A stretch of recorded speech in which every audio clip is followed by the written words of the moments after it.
Gracias, es para mí un gusto poder compartir este espacio con ustedes y conforme lo que me habían dicho, porque yo llegaba aquí medio a las apuradas, a las características de la jornada, yo sobre todo quiero invitarlos a que quizás lo más rico que puede ocurrir es que se arme un debate.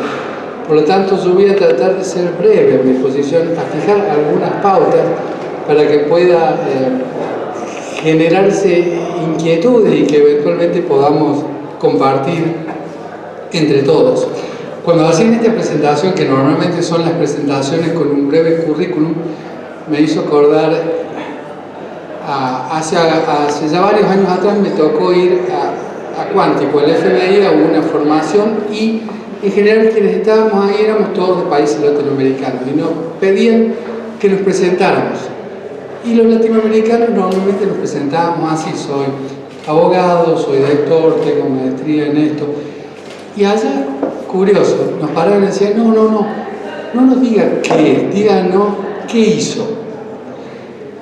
Y es interesante, digo, esto de qué hizo, porque a veces cuenta más allá de las acreditaciones un camino donde hay determinadas experiencias que podemos compartir y que vuelven interesante el encuentro. Yo creo que también, culpa de la misma persona a la que culpaba mi anterior expositor, estoy aquí. Creo que la razón por la que estoy aquí, y voy a utilizarlo a partir del que hizo, para tratar de introducir el tema y el debate, fue que a comienzos de este año nosotros hicimos un juicio en el que simultáneamente estaban acusados 58 funcionarios policiales.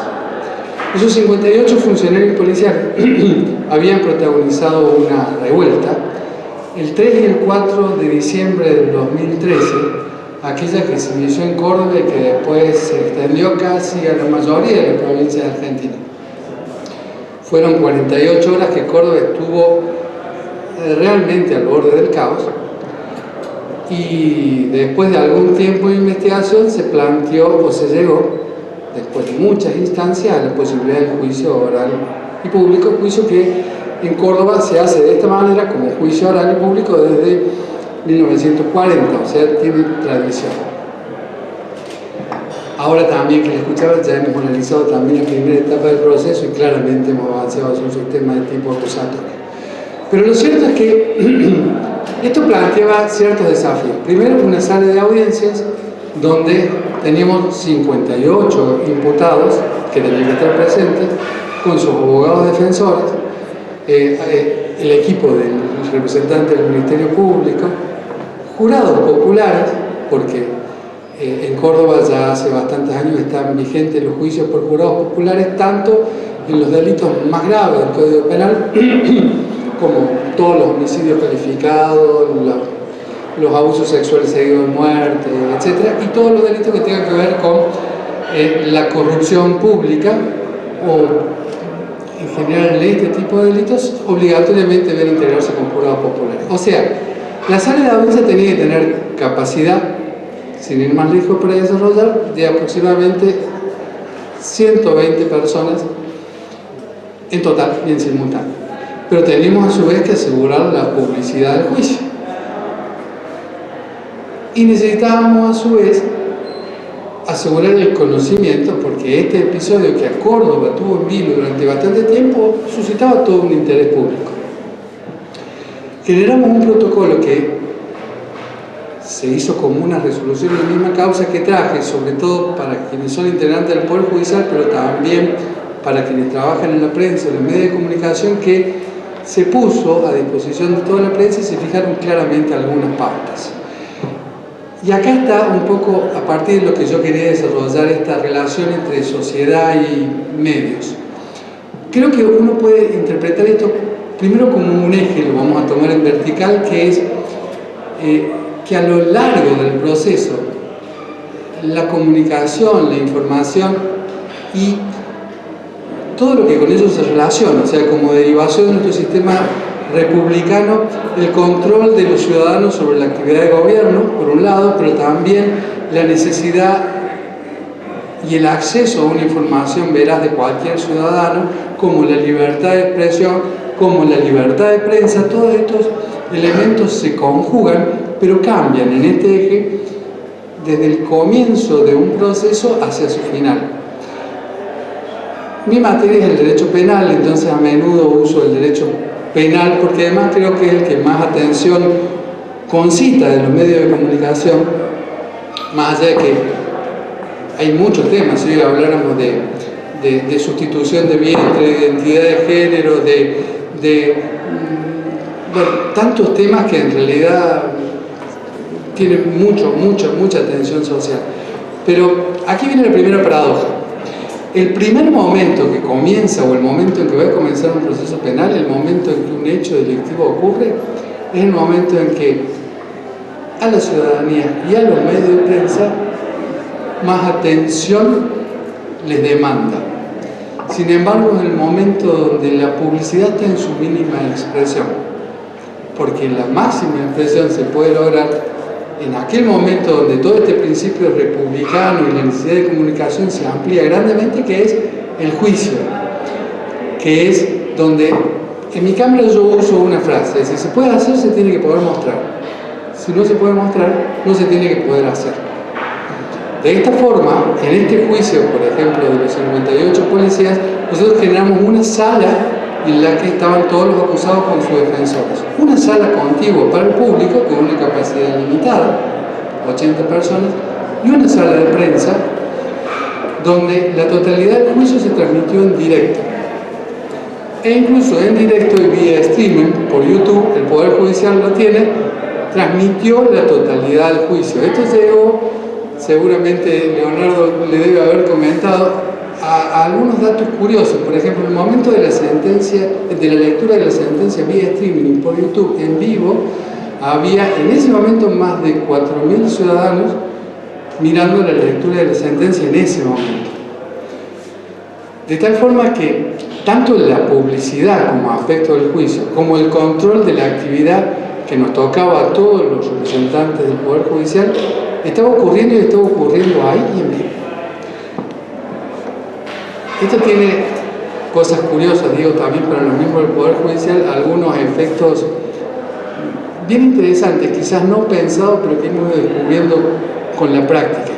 Cuanto más abierta está la información, cuanto más hemos documentado, nosotros también ahora estamos registrando la totalidad de los juicios en videograbación y por lo tanto todo queda documentado, menos ruido de fondo hay.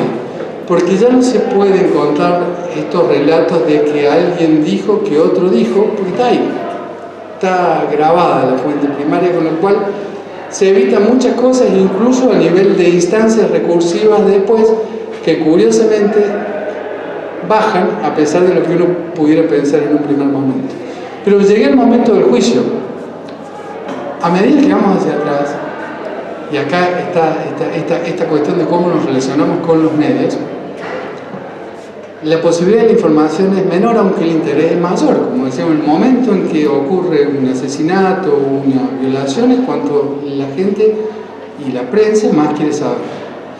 Cosa que tiene incluso en ciertos entornos algunos efectos peligrosos, como suele ocurrir en la jerga policial, que se habla del caso esclarecido. A veces la presión, la necesidad social de resolver un caso genera necesidad de que encontremos un culpable, no necesariamente al culpable, y muchas de las estructuras de investigación se relajan porque esa presión se dio.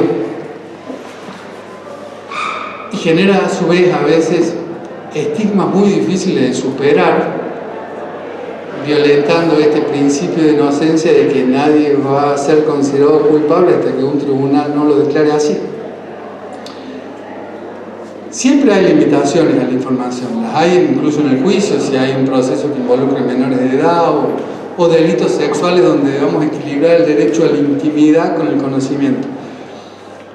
Pero a lo largo de la investigación, y ahí volviendo a ¿usted qué hizo? A mí me tocó en Córdoba llevar adelante la investigación de más de 500 homicidios con una modalidad que implementamos desde las unidades judiciales recién creadas, que fue el trabajo desde el lugar del hecho, desde el momento del hecho.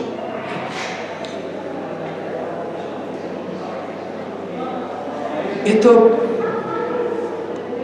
en la práctica revela este derecho a la información veraz, como decía la miembro del Tribunal Superior hace un rato, con la verificación de que en la práctica es muy difícil transmitir esta velocidad y cómo se fijan ciertos conceptos.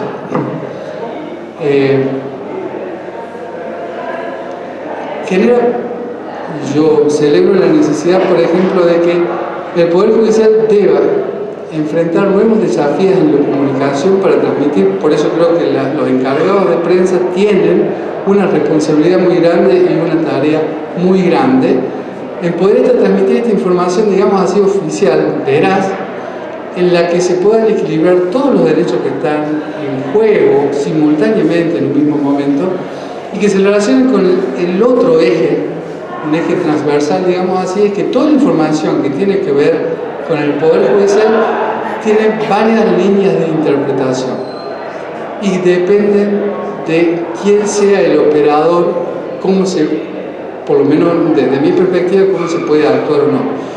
Creo que es muy importante la función didáctica en relación a la sociedad de explicar qué es un juicio, cómo se resuelve un conflicto, qué implica, en qué momento se resuelve. Y creo que en esa función los jueces es donde nos debemos relacionar con los medios de comunicación.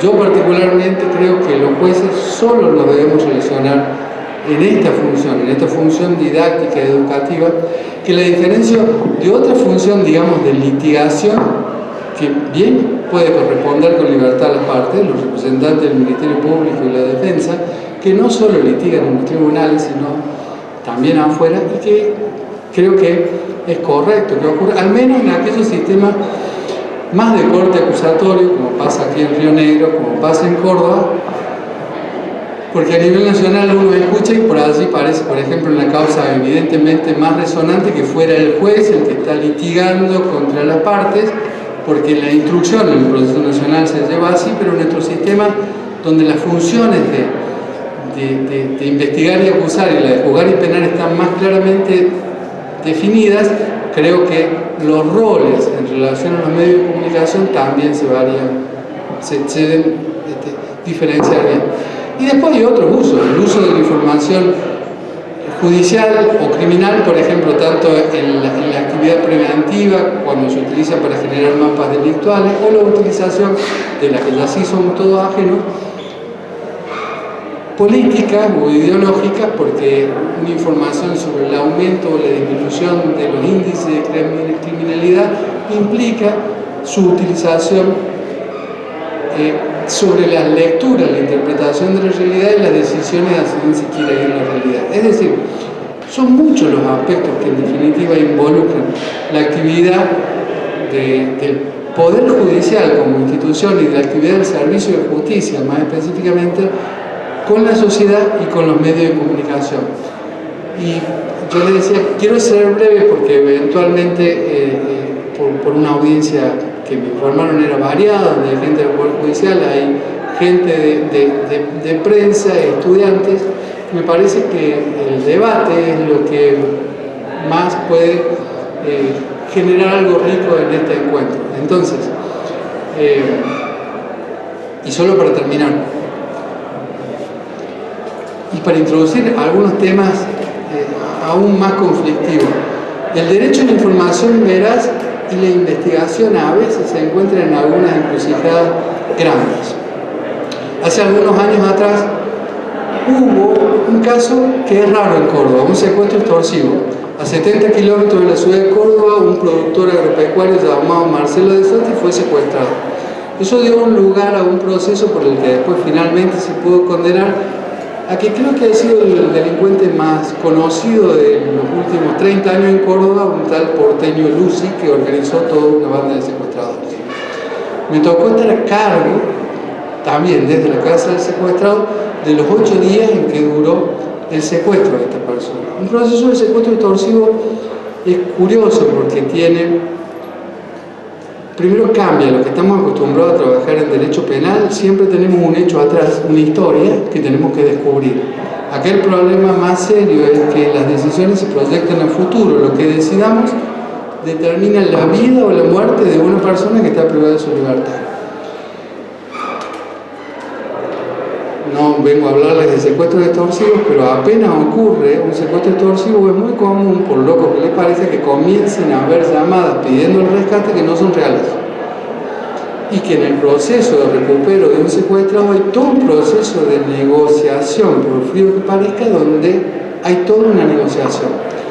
Quien recibe el llamado por primera vez del secuestrador es el padre del secuestrado, un señor mayor que emocionalmente no estaba en condiciones de llevar adelante esta negociación. Entonces, nosotros rápidamente nos preguntamos cómo hacer para que los secuestradores, de quienes no sabíamos nada ni dónde nos hablaban, de hecho nos hablaban desde otra provincia, aceptaran cambiar esta negociación. A uno de los miembros de mi equipo se le ocurrió decir: lo mejor sería que usted, señor, le decía, tenga un infarto, me tengan que internar.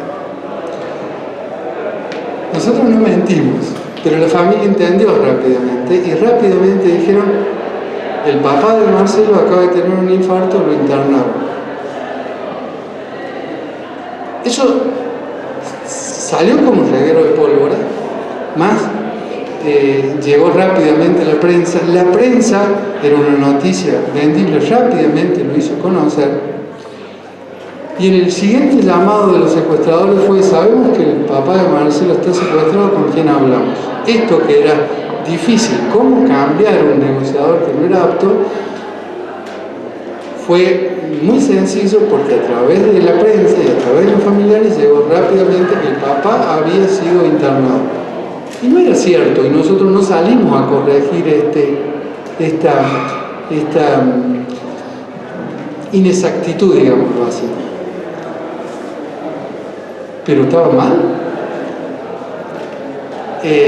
Deberíamos rápidamente haber salido a decir: no es cierto, el papá de Marcelo está aquí.